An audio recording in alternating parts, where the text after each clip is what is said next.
آپ بہت قیمتی بات کر رہے تھے، اس لیے میں نے آپ کو ان انٹرپٹیڈ چھوڑا کہ ہماری بات میں نے سب بات مکمل کر پوری آپ کی بات مکمل ہونی چاہیے۔ علی شیر جکرانی صاحب، میں آپ سے سوال نہیں کر رہا ہوں، میں آپ سے صرف جواب مانگ رہا ہوں کہ یہ پولیسنگ کا جو سسٹم ہے پاکستان میں، خاص طور پہ سندھ میں، اس میں فالٹ لائن کیا ہے؟ نااہلی، corruption, bad governance, political interference? Thebo صاحب، آپ نے ایک ایسا سوال کیا کہ اس کے جواب آپ نے خود دے دیا۔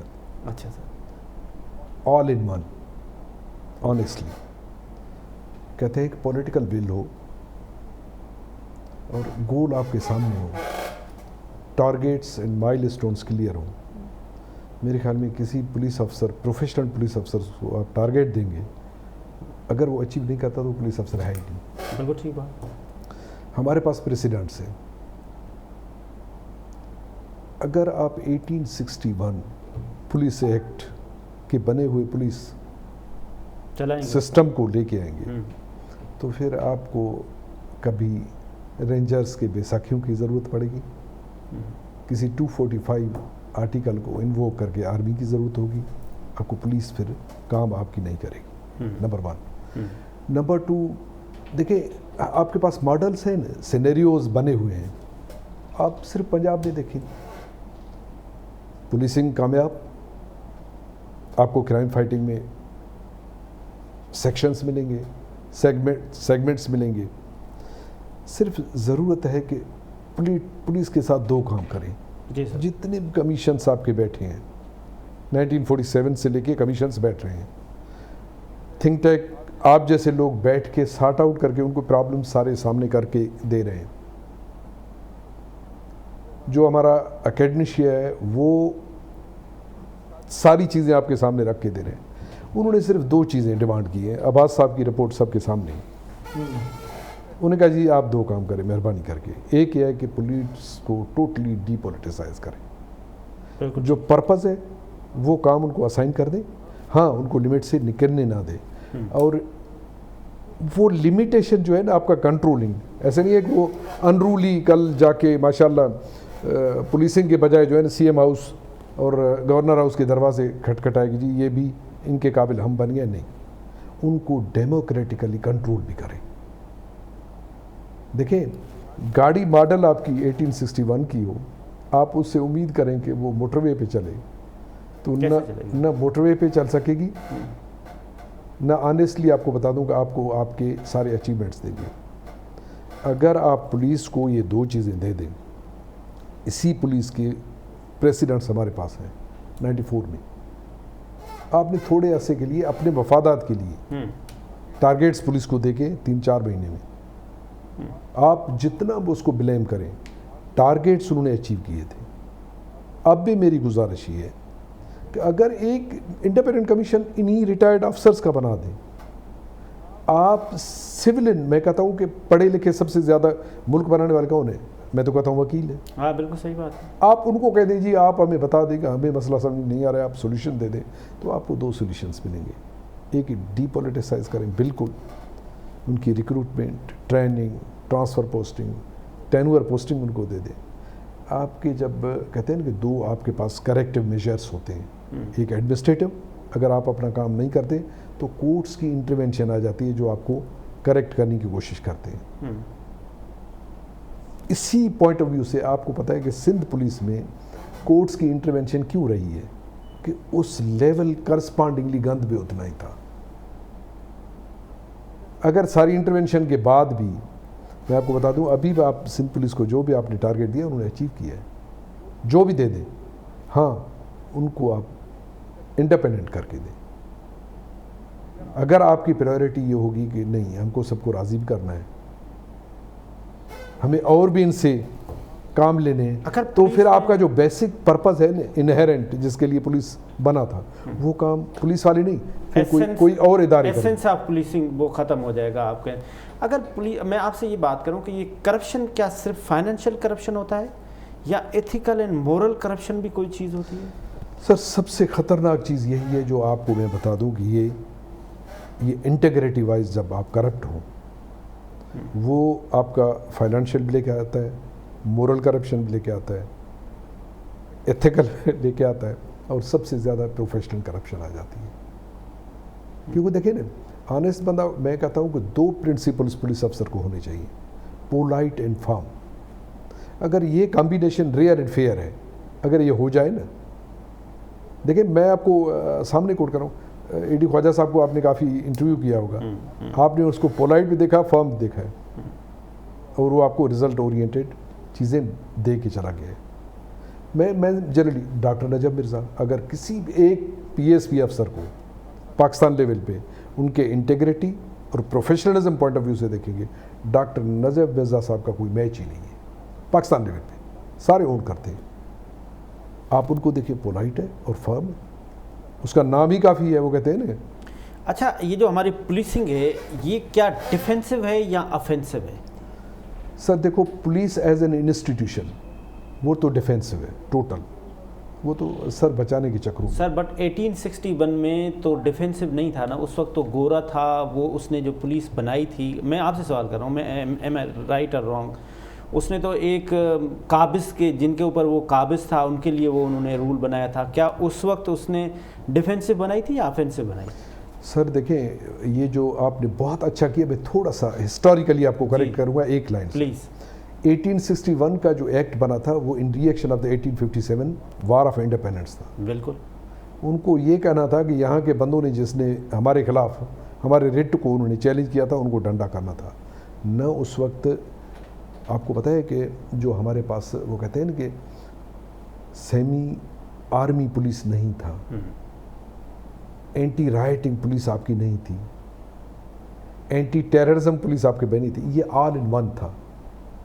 اس وقت ان کو یہ کام لینا تھا, افسرس آتے تھے باہر سے, سب آرڈینیٹس آپ کے لوکل ہوتے تھے. دیکھیں ہمارے 3 ٹیئرس ہیں, اگر دیکھیں, ایک تو ورکر کلاس ہے جو لوور اسٹیٹا آپ کہہ سکتے ہیں, ایک ہمارا مینیجریل کلاس ہے جو آپ کے آفیسرس رینک کہتے ہیں, اور تھرڈ آپ کا یہ ہے کہ جو اسٹریٹجسٹ ہے, جو آپ کے صرف اس وقت 12 افسر ہیں جو گریڈ 22 میں کام کر رہے ہیں. وہ بیٹھ کے کوئی پالیسی بناتے ہیں, یقین کریں وہ مکھیاں مار رہے ہیں. آپ مجھے 12 افسر جو 22 گریڈ کے ہیں کہاں ہیں؟ وہ بیچارے کھڈے کھاتے میں, ان کو آفس پورا نہیں ہے, تو وہ پالیسی کیا بنائیں گے؟ پالیسی کیا بنے گی؟ اگر پالیسی نہیں بنے گی کہ اس کو امپلیمنٹ کون کرے گا؟ دیکھو آپ, میں یہ کہوں کہ مجھے اپنا کام کرنے نہیں دیا جا رہا ہے, تو آپ اس پولیس کو ڈیفینسو کریں یا آفنسو کہیں, وہ تو بیچارہ بنی اس کنڈیشن میں ہے کہ وہ اپنی سروائیول ڈھونڈ رہا ہے کہ جی ہماری سروائیول کہاں ہے. لوگ پولیٹیشین کے اوپر یہ الزام لگاتے ہیں کہ پولیٹیکل جو ہمارا سسٹم ہے وہ سب سے پہلے ڈیمانڈ کرتا ہے, ضلع کا جو ڈسٹرکٹ کا جو ایم این اے ہے یا ایم پی ہے, وہ کہتا ہے کہ یہ ایس ایچ او میرا ہونا چاہیے, یہ ایس ایس پی میرا ہونا چاہیے. یہ پولیٹیکل سسٹم کے اوپر الزام ہے. آپ سینئر پولیس آفیسر ہیں, کیا ایسا ہے؟ سر دیکھیں, میں بالکل پارشلی آپ سے ایگری کروں گا. وہ کیوں؟ پہلے ڈیمانڈ ہوتا تھا کہ جی ایس ایچ او اور مختار کار دے دیں, ابھی ڈیمانڈ ہوتا ہے کہ آپ ہمیں ایس ایس پی اور میرے مرضی سے لگائیں, ایس ایس پی اور ڈی سی, اور کافی کیسز ایسے بھی ہیں کہ بیگ سسٹم بھی چلتا ہے. اور اس سے بڑھ کے ایک بڑی بات آپ کو بتا دوں, وہ میرے خیال میں کہتا ہے, دیکھیں اداروں کو بچانے کے لیے کوئی تو آگے آئے گا نا, کوئی تو بولے نا. میں آپ کو ایک چیز بتا دوں, کیا پولیٹیشنس کے پاس جب کوئی کہے کہ مجھے ایس ایس پی چاہیے, لائن لگتا ہے نہیں لگتا؟ یہ قصور پولیٹیشنس کا ہے. دیکھو ویکیوم آپ خود کریٹ کرو, صحیح بات, اسٹف آپ وہ لے کے آؤ جو کسی, میں کہتا ہوں کہ سپریم کورٹ کے 2016 کی میں آپ کو ایک چیز بتا دوں, ایک بار بات ہو رہی تھی, چیف جسٹس نے بڑی اچھی بات کی. انہوں نے کہا جی ہم تو کہتے ہیں کہ افسرس دے دیں, آپ تو وہ افسر دے رہے ہیں جو کسی صوبے سے ناکارہ ہو کے آپ بھیج دیتے ہیں. کوئی یہاں آ کے پھر کمپٹیشن یہ ہوتی ہے کہ جی زیادہ پوسٹنگ جو ہے نا, میں فٹ ہوں اس جاب کے لیے. اگر آپ کے پاس کوئی پولیٹیشین نے قسم تو نہیں اٹھایا نا, آپ کو محنتیں تو نہیں کی ہیں نا, ہم لائن لگاتے ہیں تو وہ بھی کہتے ہیں اس میں سے چوائس کریں سب سے زیادہ بھڑوا کون ہو سکتا ہے. اچھا, میں آپ کے پاس واپس بھی آ رہا ہوں کہ آپ سے میں بات کروں گا کہ خاص طور پہ یہ ایک سیکٹر ہو گیا نا. اب پھر انویسٹیگیشن میں آ جائیں جب ایف آئی آر کرتی ہے، پھر ہمارا جو جوڈیشل سسٹم ہے وہ کتنا سپورٹ کر رہا ہے. تیسرا میں آپ سے یہ رکھوں گا کہ جو ہماری ابھی کووڈ میں strict S O P police کو امپلیمنٹ کرنی ہے تو پولیس کیسے کرے گی؟ سر ڈاکٹر صاحب آپ یہ بتائیں، وزیر اعظم صاحب نے ابھی تھوڑی دیر پہلے ایک بیان دیا ہے کہ انہوں نے وزیر داخلہ کو ڈائریکشن دیے کہ وہ فوری سندھ جائیں اور سندھ میں لا قانونیت جنم دیں. اس بیان کو آپ کیسے دیکھ رہے ہیں؟ دیکھیے میرا خیال سے اس کے پیچھے جو سندھ میں واقعہ ہوا جس میں کچھے کے علاقے میں حملہ کر کے ہمارے سپاہیوں کو شہید کیا گیا ہے، اور جو آرمڈ وہیکلز وغیرہ جس میں وہ تھے اور جو استعمال کر رہے تھے اس کے بارے میں بھی یہ سننے میں آیا ہے کہ وہ غیر معیاری تھیں اور ان کو تو تحفظ فراہم نہیں دے سکیں، پروٹیکٹ نہیں کر سکیں، اور وہ مار دیے گئے، ڈاکوؤں نے ان کو مار دیا، شہید کر دیا بلکہ. تو میں یہ سمجھتا ہوں کہ یہ کسی بھی مہذب زمانے میں، آج کل 21ویں سنچری ہے، یہ کچھے کے علاقے کے ڈاکو کی باتیں 50 60 100 سال پہلے ہوتی تھیں، اب نہیں ہونی چاہیے ان کو. میں سمجھتا ہوں اتنی حکومتیں آئیں اور ہر حکومت اس کو ذہنی طور پہ کمپرومائز کرتی رہی کہ یہ ہیں چلو ان کو رہنے دو. یہ میں نہیں سمجھتا کہ پاکستان، ہماری افواج جو ہیں دنیا کی، جب دہشت گردی میں انہوں نے دنیا کی چند ایک اس فوج میں سے تھی جنہوں نے دنیا میں دہشت گردی پہ قابو پایا ہے، وہ پاکستانی افواج ہے. تو میں چاہتا تھا پہلے تو یہ کہوں کہ ہمیں اس مسئلے کو جڑ سے کھیلنا ہوگا. یہ چیزیں جو ہیڈ لائن بنتی ہیں وہ پاکستان کو سوٹ نہیں کرتی ہیں، ہمارا منصب نہیں ہے. اور آج کل کے ماڈرن زمانے میں اس طرح سے واقعات ہو جانا، بالکل انکوائری کی جائے کہ یہ کن وجہ سے ان کی جانیں گئی ہیں. جو ہمیں تحفظ دیتے ہیں اگر وہی ڈر جائیں گے اور انہی کو خوف ہو جائے گا، نہ اسلحہ اگر ان کے پاس صحیح ہو، نہ آرمڈ وہیکلس ان کے پاس صحیح ہوں، تو وہ آگے نہیں جائیں گے. بالکل صحیح. میں واپس آ کے آپ سے اس پہ بھی بات کرتا ہوں کہ یہ جو ہماری پولیٹیکل پوسٹنگ ہوتی ہے، جس طرح سے آپ نے ہماری آرمی کی بات کی، جس طرح سے وہ فائٹ کر رہے ہیں، ان کا سسٹم کیا ہے، انسٹیٹیوشن کے ڈفرینٹ کیا ہے، وہ کس طرح سے پرفارم کر رہے ہیں. اس وقت ہمارے ساتھ موجود ہیں مطیع اللہ جان صاحب جو پاکستان کے نامور صحافی ہیں، جرنلسٹ ہیں. سر آپ کا بہت بہت شکریہ مطیع اللہ جان صاحب، آپ نے ہمیں ٹائم دیا. جی سر یہ بتائیں، یہ جو ہم پی ڈی ایم کا سن رہے تھے بہت اسٹرانگ طریقے سے چل رہے تھے، پھر اچانک ان میں کچھ درار آ گئے، پھر کل اپوزیشن لیڈر نے ان سب کو ڈنر پہ بلایا تھا، تو کیا لیٹسٹ ڈیولپمنٹ دیکھ رہے ہیں مطیع اللہ جان صاحب؟ جی پی ڈی ایم سے پہلے میں کچھ دیر کی گفتگو سن رہا تھا. معزز مہمان سندھ میں جو شاید پولیس کی کارکردگی کے حوالے سے آپ لوگ بات کر رہے تھے، سر کچھ دیر پہلے ہی آپ نے خبر سنی ہوگی کہ وزیر اعظم نے شیخ رشید کو سندھ میں بھیجا ہے اچانک دورے پر. جی اور یہ تاثر دیا جا رہا ہے کہ شاید سندھ میں پولیس مکمل طور پہ ناکام ہو گئی ہے. بالکل. تو یہ کسی کو میرے خیال میں بتانے کی ضرورت نہیں ہے کہ سندھ میں جو سب سے بڑا شہر ہے کراچی، جس کی تقریباً کتنی 70-80 لاکھ سے زائد تو آبادی ہے. نہیں سر زیادہ ہے. تو اس شہر کے اندر کیا یہ سندھ پولیس جو ہے وہ کنٹرول میں ہے یا اس کے علاوہ بھی دوسرے ادارے ہیں؟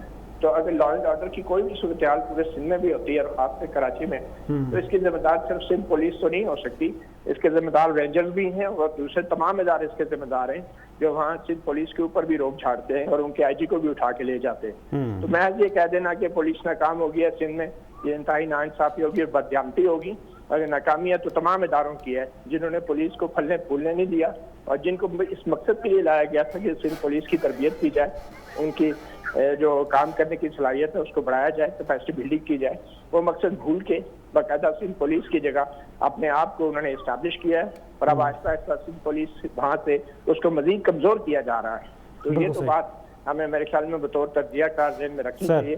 کراچی میں اگر لا اینڈ آرڈر خراب ہو رہے ہیں تو صرف سندھ پولیس نہیں بلکہ زیادہ ان اداروں کی یہ ناکامی اور غفلت ہے کہ جو ادارے وہاں پہ بڑے زیادہ کنٹرول میں ہیں اور وہ ان کے پاس زیادہ اختیارات ہیں. سر جہاں تک یہ پی ڈی ایم کی بات ہے تو ہمیں یہ نہیں بھولنا چاہیے کہ اپوزیشن جماعتیں جو ہیں وہ ایک ایسے مشکل حالات میں اس وقت اپنی تحریک لے کر آئی کہ جب وبا کا بھی وقت ہے اور پھر ہمارے ہاں جو ایک سیاسی کرونا ہے، جو سیاسی وبا ہے، وہ تو بہت پہلے ہمارے اداروں کو چاٹ رہی ہے، دیمک کی طرح چاٹ رہی ہے.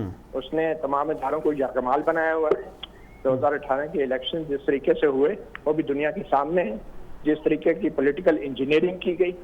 اب جو بھی کچھ ہو رہا ہے یوں لگتا ہے کہ کسی پاکستان کے طاقتور شخص کو سیف پیسج چاہیے، کیونکہ جو بھی وقت گزر رہا ہے اس شخص کو سیف پیسج چاہیے، باعزت ریٹائرمنٹ چاہیے.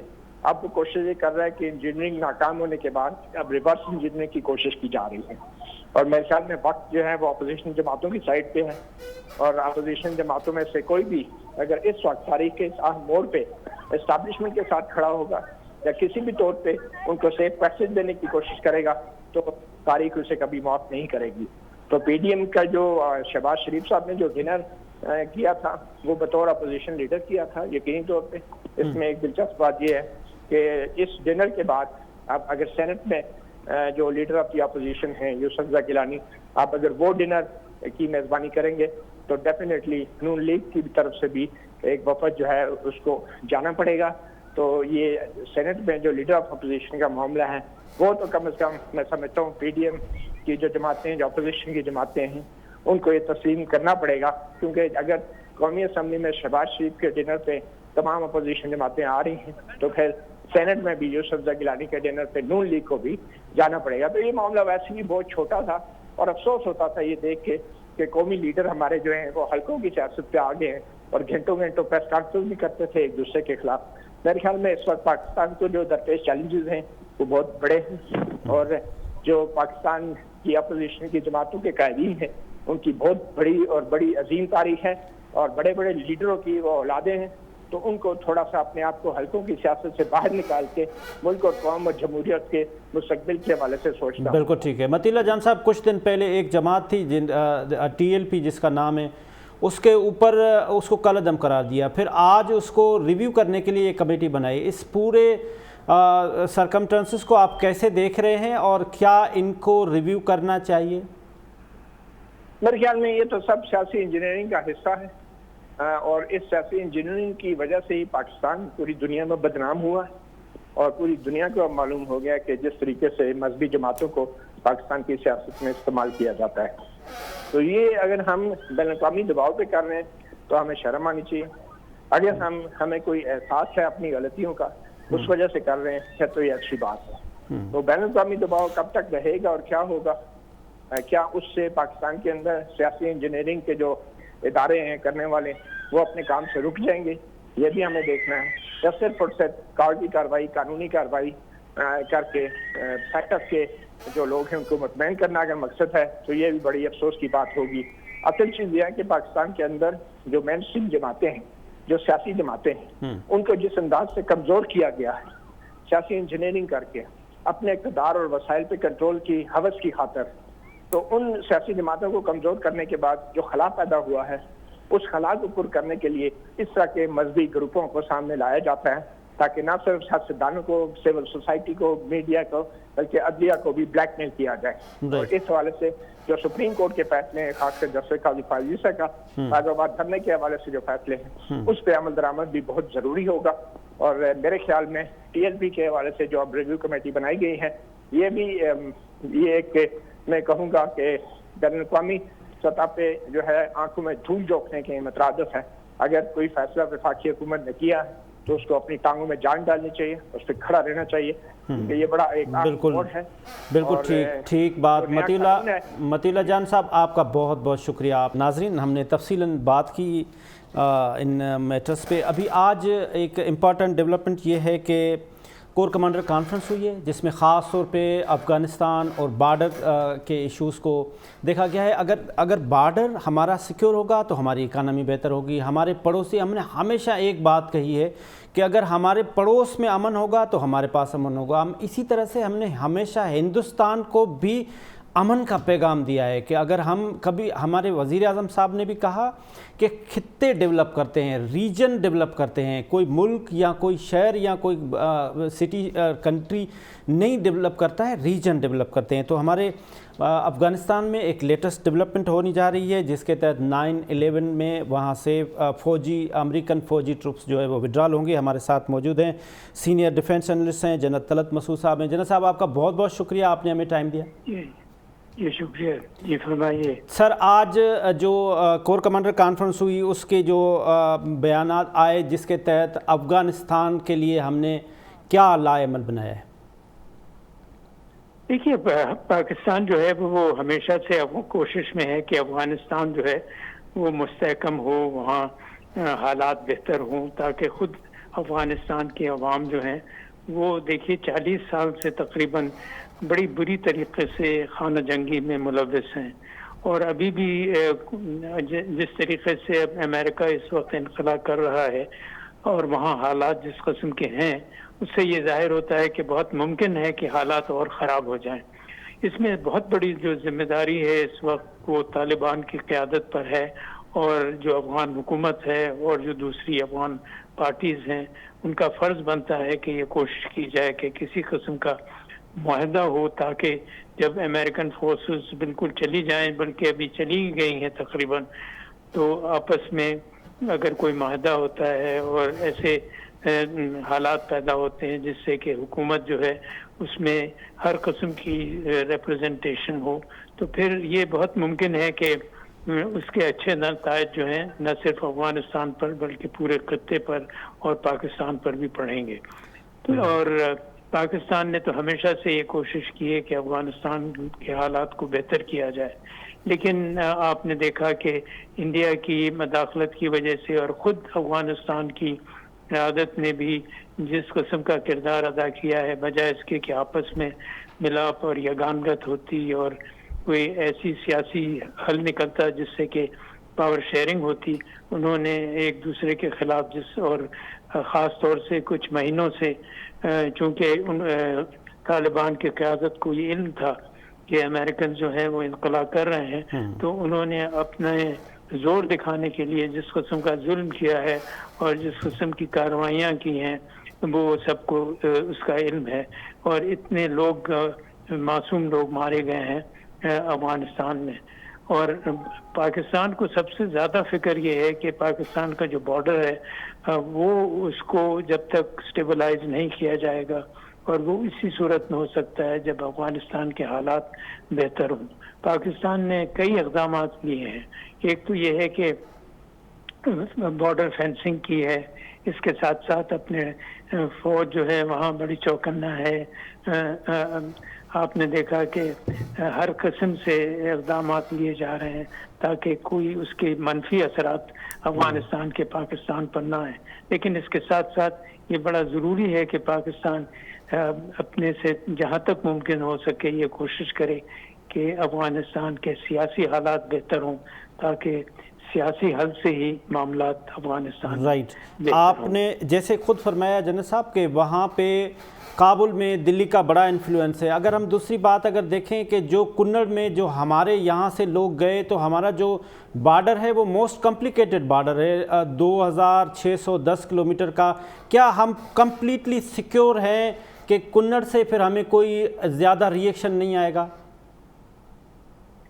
نہیں، میں یہ نہیں کہہ سکتا کہ نہیں آئے گا، اور یہ بارڈر جو ہے اس میں کوئی شک نہیں کہ پاکستان نے بڑے اقدامات لیے ہیں، لیکن دیکھیے چاہے آپ کتنا بھی بارڈر فینسنگ کر لیں، کتنے بھی ٹروپس ڈپلوائے کر لیں، لیکن اگر ایک ملک کے حالات خراب ہوں تو بڑا مشکل ہوتا ہے۔ آپ نے دیکھا کہ افغانستان کے لاکھوں مہاجر جو ہیں وہ ابھی تک پاکستان میں مقیم ہیں، اس کے علاوہ مسلسل ہماری تجارت ان کے ساتھ ہوتی ہے، اور لوگ آنا جانا جو ہے وہ جاری رہتا ہے۔ تو اس صورتحال میں اگر افغانستان کے حالات خراب ہوتے ہیں تو اس کے مضر اثرات تو ضرور ہوں گے، لیکن جیسے میں نے ابھی ذکر کیا پاکستان نے جہاں تک ممکن ہو سکتا ہے اقدامات تو لیے ہیں اور لیتا رہے گا، اور ہماری کوشش یہ ہے کہ افغانستان کے خود اگر حالات ٹھیک ہوں تو پھر نہ صرف پاکستان کے لیے بلکہ پورے خطے کے لیے، ایران کے لیے، سینٹرل ایشین ممالک کے لیے، اور ایک لحاظ سے پوری دنیا کے لیے یہ ایک بہت بالکل۔ میرا آپ سے آخری سوال یہ ہے کہ کابل نے کب شٹ اپ کال دینی ہے دلی کو؟ دیکھیے اس وقت میرے خیال میں دلی جو ہے اس کی تو کوشش ہوگی کہ افغانستان شاید انسٹیبل ہی رہے، لیکن اس وقت میرے خیال میں انڈیا کا کوئی خاص رول نہیں ہو سکتا. اصل جو کردار ہے وہ ہے طالبان کی قیادت کا اور حکومت کا. دیکھنا یہ ہے کہ کیا اگر وہ آپس میں کوئی معاہدہ کرتے ہیں یا کچھ ایسے حالات پیدا کرتے ہیں تو انڈیا کی مداخلت جو ہے وہ روکی جا سکتی ہے. اگر وہ نہیں کریں گے تو آپ دیکھیں گے نہ صرف انڈیا بلکہ تمام جتنے بھی ہمسایہ ممالک ہیں وہ اپنے مفادات کے لیے پھر ظاہر ہے ان کو بھی اپنا کردار ادا کرنا پڑے گا. جنرل صاحب آپ کا بہت بہت شکریہ, آپ نے ہمیں ٹائم دیا. سر میں آپ کے پاس آؤں گا. آپ سے میں کنکلوژن سوال کر رہا تھا کہ یہ جو ہمارا پولیسنگ سسٹم ہے اس کے بعد پھر ہمارا جوڈیشری آتا ہے, وہ کتنا ریسپونڈ کر رہا ہوتا ہے ہمارے سسٹم کے ساتھ؟ سر دیکھیں امپورٹنٹ بات یہ ہے کہ آپ جو کرمنل جسٹس سسٹم کو لیتے ہیں اس میں 3 چیزیں آتی ہیں. جی سر. ایک تو آپ کا پولیس ہے جو آپریشنل اور انویسٹیگیشن سائڈ ہے, دوسرا آپ کا جوڈیشری ہے, تھرڈ آپ پنشمنٹ اور اکویٹل کے بعد کنوکشن اور اکویٹل کے بعد ان کو کہاں بھیجتے ہیں؟ جیل خانہ جاتے. انسٹیٹیوشن وائز دیکھیں سچی بات یہ ہے کہ جب 50,000 کیسز آپ کے پینڈنگ ہیں, جتنا کسی نے کہا کہ جی آپ کے حالات کیسے ہیں, کہتے ہیں کہ میرے حالات آپ جیسے ہی, آپ جانتے ہیں میرے حالات کیسے ہیں. سچی انسٹیٹیوشنس کی کافی ایروژن ہو چکی ہے, کوئی اسٹرانگ نہیں ہے.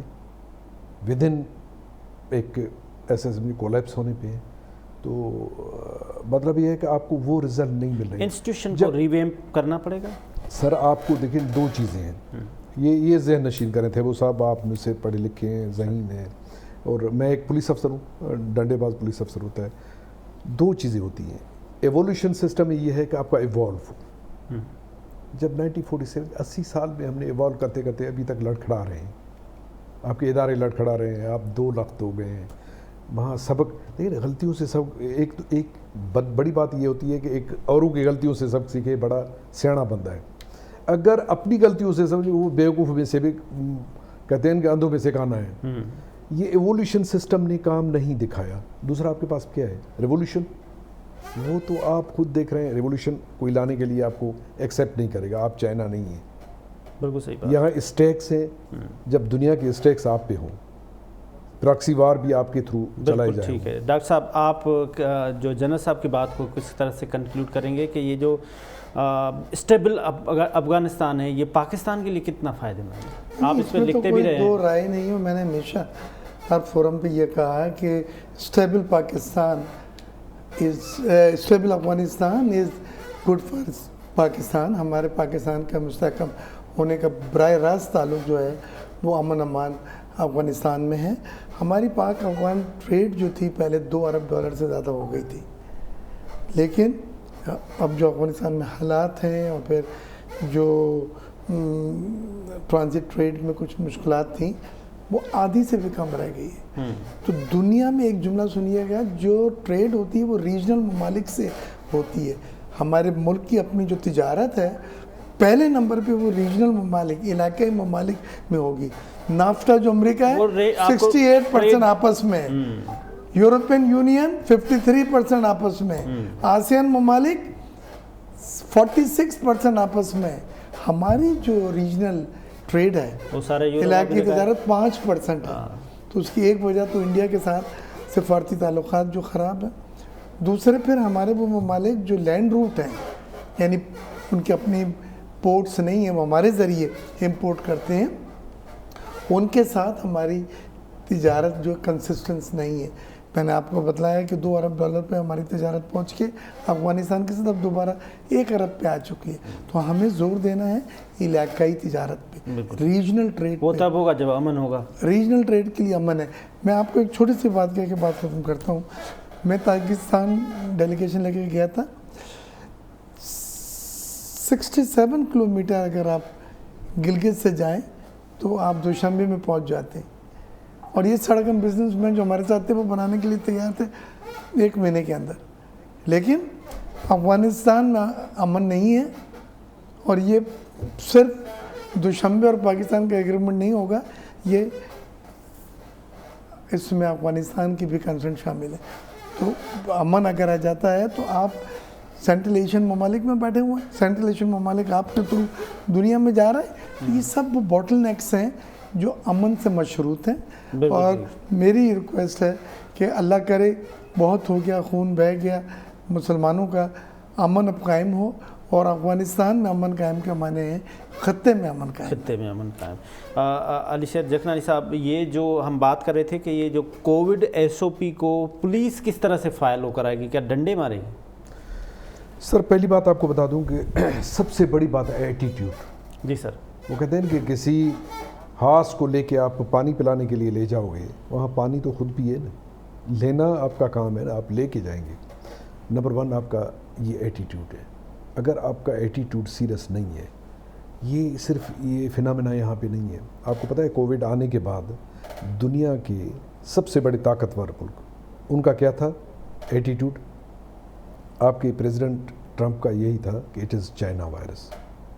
چائنا والوں نے، آپ کو پتہ ہے، اپنے ڈاکٹر لی کو انہوں نے 6 مہینے پہلے بتا چکا تھا کہ کوئی ایک کیٹاسٹرافی آ رہی ہے، انڈیٹیکٹڈ انویزیبل، اس پہ تھوڑا سا ریسرچ ہونا چاہیے. اس کو پکڑنے انہوں نے جیل میں رکھا. اس کے باوجود انہوں نے وہیں پہ ان کی ٹریٹمنٹ کی ہے اور وہیں پہ ان کی ڈیتھ ہو گئی ہے. ان سے معافی مانگی ہے. دنیا لیول پہ اس کو سیریس نہیں لی گئی تھی. پاکستان ظاہر دنیا کا پارٹ ہے، ہم نے شروع میں اس کو اتنا سیریس لیا ہی نہیں ہے.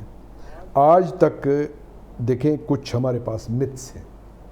کوئی کہتا ہے کہ جی یہ ایک سازش کے تحت سم ڈال رہے ہیں، کوئی کہتا ہے یار یہ امپورٹنٹ آپ کو کر دیں گے، کوئی کہتا ہے کہ یہ مارنے کے چکروں میں ہے، جو جتنے 50 سال والے 40 سال والا جو انہوں نے سیگمنٹ رکھا ہے، یہ صرف یہ ہے کہ بوڑھوں کو اڑا دو.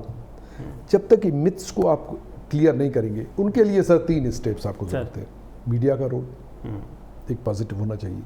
آپ کے کلرجی، آپ کے لیڈرز، ان کا بڑا رول ہے. مساجد، آپ کے علماء کرام، ان کا رول ہونا چاہیے. 3rd دیکھیں مسئلہ وہی آتا ہے آپ کا تھنک ٹینک لوگوں میں جائے. جیسے تبلیغ آپ کر رہے ہیں نا، تبلیغ میں یہ چیز آپ کیوں نہیں ڈال رہے ہیں؟ یہ احساسات کیوں نہیں ڈال رہے ہیں؟ وائیولیشنز پہ تو ہم زور، یہ قرآن پاک کی آیت ہے، خذو حذرکم، آپ احتیاط برتیں. سر ہمارے پاس آپ زبردست باتیں کر رہے تھے، ہمارے پاس ٹائم ختم ہو رہا ہے، ورنہ بہت اچھی باتیں ہو رہی تھی. ڈاکٹر مرزا اختیار بیگ صاحب آپ کا بہت بہت شکریہ. علی شیر جکھنانی صاحب آپ کا بہت شکریہ. ناظرین اس کے ساتھ آج کا ٹائم ختم ہو رہا ہے. جہاں بھی رہیں خوش رہیں، اپنے آپ کو کرونا وائرس سے بچا کے رکھیں. خدا حافظ. پاکستان زندہ باد.